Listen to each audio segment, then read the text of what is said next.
Hello, friends. Hi. My name is Rose Riedel. My pronouns are she, her, and I am honored and proud to serve as your intern minister.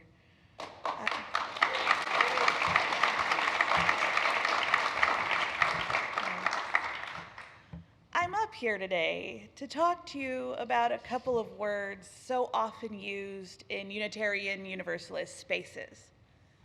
Spiritual growth. UU organizations use terms like nurture spiritual growth and encourage spiritual growth and support spiritual growth and the like. But on occasion, I've found myself wondering, just what does that mean? What does spirituality mean? And how does it grow? Those words can feel loaded to many folks, myself included, who feel out of place or uncomfortable with religion or the mystical. So, I'd like to take you on a little trip with me and take a look at how I came to Unitarian Universalism and the ways in which I've been able to define for myself and explore what it is to be spiritual. And I'll start with a little background about myself. I grew up in unstable households with various caregivers. In my early formative years, depending on who I was living with at the time, I had either no exposure to religion at all, or I was exposed to a certain religion of the walking around, knocking on doors variety. As I began to near my teens and was a burgeoning queer youth, I leaned away from the one strict Christian denomination that I was exposed to, and I leaned into the nothing. What I understood of religion made no sense to me whatsoever, and I found peace and joy in the sciences. By 14, I was an out and proud atheist, and I still identify as a non-theist to this day. When I was in my early 20s, I married my spouse, and we had our children and raised them with no religion and a healthy love of the magic of the sciences. So it should come as little shock that I was heavily frightened when my youngest child, who was about 8 at the time, came home from a sleepover at a relative's house with an intense interest in their very conservative right-wing church. It's not an overstatement to say that I went into a panic. So I decided the best thing to do would be to find a safe church where I could let her explore religion without having to worry about her being indoctrinated. So, Google, being my best friend and all, I hit the internet. And in the search bar, I literally typed, "Church for Atheists, San Diego." And a local UU church was the very first search result. Yeah. So I looked the website over and it seemed safe enough. So the following Sunday, I packed my kids into the car and off we went. I figured we'd go for a couple weeks, my little one would get it out of her system, and I would never have to set foot in a church again. And I was right. It only took her a few weeks to over it, but I was hooked. Yeah. Sorry, kids. Yeah. I had heard ministers from the pulpit mirroring myself back to me.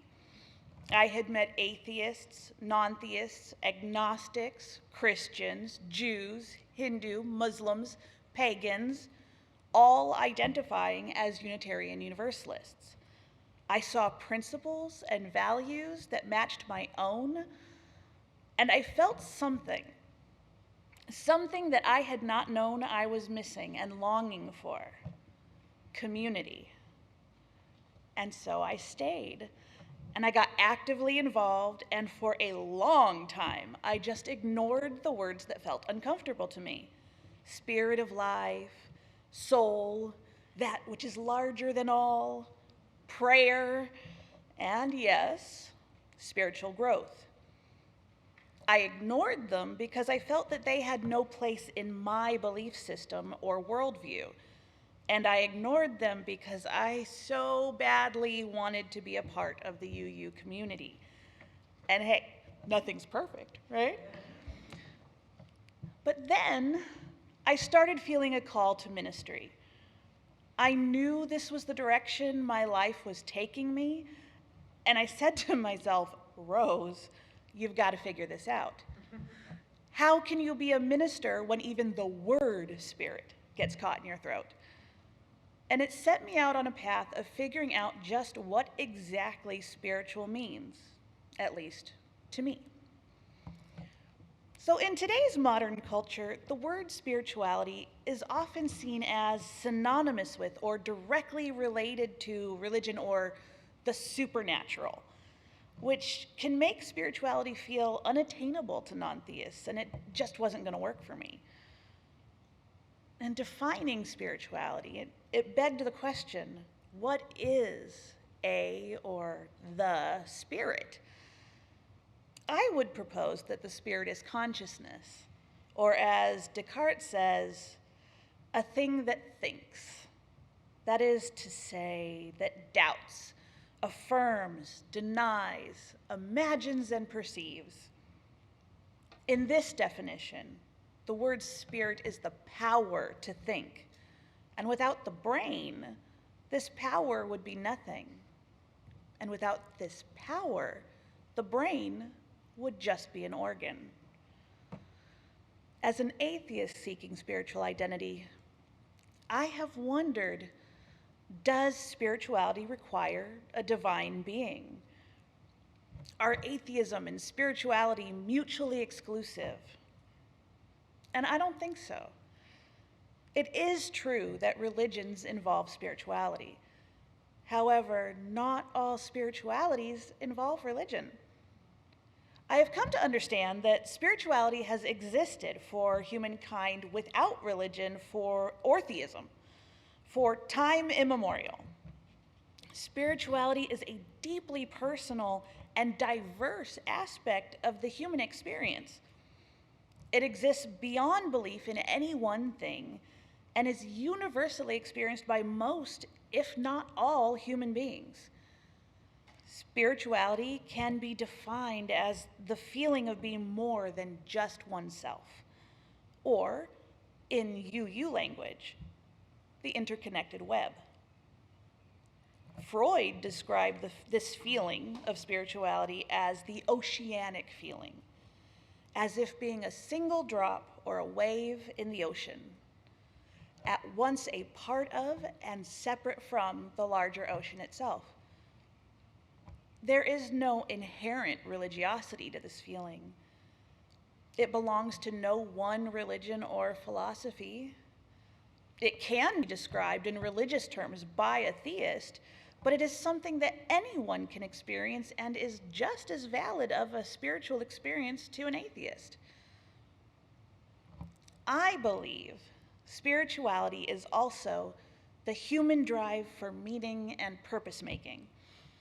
Now, if you've ever met a 2-year-old, you know that the most basic, primal, and recurring question that springs forth from our formation as human beings is why? Our why is how we make meaning of the world around us, and eventually how we make meaning of ourselves. Why am I here? What is my purpose? Finding and learning through the lens of Unitarian Universalism has taught me that it's okay to explore